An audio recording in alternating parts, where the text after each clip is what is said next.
depict and reflect on my reading journey, I'm using symbolism of concentric circles and lines and colors. Following the inspiration of William Ricketts' Pamara Kutata, concentric circles usually represent places of significance. Straight lines may be indicative of travel.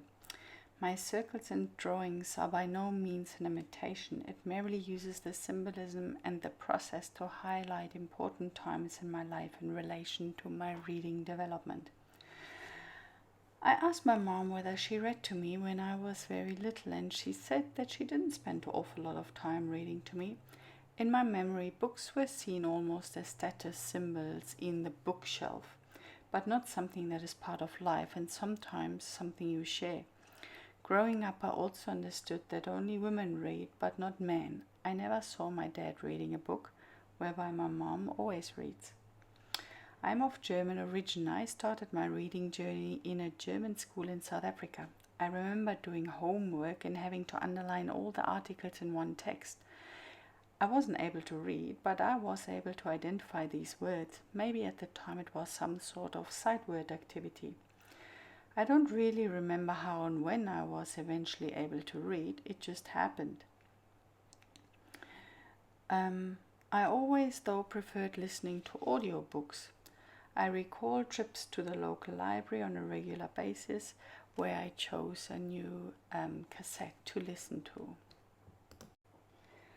Later, in high school in Germany, I hated reading, especially reading out loud. It sparked great fear in me, and therefore I avoided reading wherever possible, even for pleasure. It seemed that I had a hard time finding the books that sparked joy.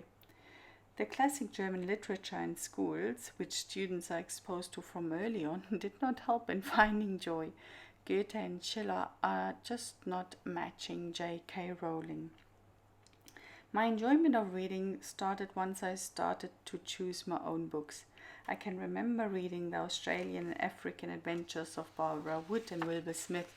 I also enjoyed Paulo Coelho, Ken Follett, and later Joe Nesbo. I enjoyed the adventures and the exotic description of foreign countries. Commencing university in England, I was introduced to reading in English, which was joyful. Sometimes I wonder whether the change of language was a key aspect of starting to read for pleasure. Being a student wanting to understand more than just travel-related books, I started to read non-fiction such as Guns, Germs and Steel by Jared Diamond, The Invention of Nature by Andrea Wolff, and Sapiens, A Brief History of Humankind by Yuval Noah Harari. These were key readings that contributed to my worldview and understanding of it. During my travels as a young adult, I always picked up books which helped me to understand the country and people. One key book which led me to write my master thesis in South Africa was The Bang Bang Club by Greg Marinovich and Jacko Silva. This book provided so much clarity about South African history and politics, clarity which, despite intensive travel and conversation, was missing. The book will be forever treasured. While studying South Africa and England, I read a lot of academic literature, but always had a wish list of books I wanted to read for pleasure. Books like The Girl with the Dragon Tattoo and Harry Potter, I have great memories as I read them throughout the nights. They provided great escapism in times of confusion and loneliness. My preference for books later on turned to biographies, such as the one from Michelle Obama, Nelson Mandela, Belinda Gates, and others. In times of being a young mom, these books provided different perspectives of life, which was inspiring. Since arriving in Australia, I'm trying to read as many authors as possible to better understand country and people, which is rather a complex matter, and every book provides just one puzzle piece to a better or more reflected or informed understanding. Key non-fiction books such as Once Were Warriors, The Dark Emu, and books by Anita Heiss, and fiction books by Tim Wint and Thomas Mayer, and a range of children books. Studying now for my Master of Teaching does not give me lots of time for reading for pleasure. However, some of my degree aligns with my goal to understand Australia, the world, and my place in this world.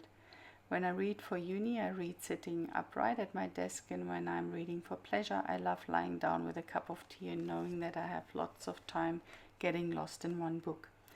After a slow start of reading, I never stopped reading. Reading is a means to learn anything, really. It opens new worlds and helps to grow yourself and your mind, and it provides entertainment. Since I have my own kids now, I make a point of reading to them every night. They choose the book and I read to them. I also give impulses for new books and ideas. We have books in the house everywhere. We go to the library and enjoy the cool space. Books are treated as part of life. The colors on my reading journey are important. Cold colors indicate a more distant relationship with books. The warmer colors indicate a close and trusting relationship with reading and books.